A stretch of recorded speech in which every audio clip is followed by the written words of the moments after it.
here are two other cards that we've made so far with the new release. We're going to make another card today. We're going to do some ink blending.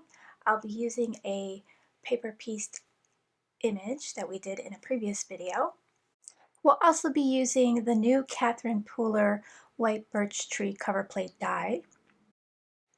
The distress ink colors that I'm using today are Mermaid Lagoon, Shaded Lilac, Salty Ocean, and Peacock Feathers. I wanted the background to look a little bit icy and cool.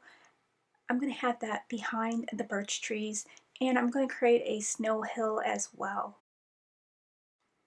I'm just going to work back and forth with the different colors to create the sky.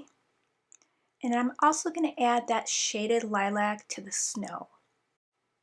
You'll see in the video that I do take my black Copic marker and put some black marker behind the birch tree just so that black is peeking out, so we look like we have some black lines in our birch tree.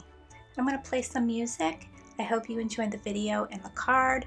Thanks for stopping by, and I'll catch you real soon.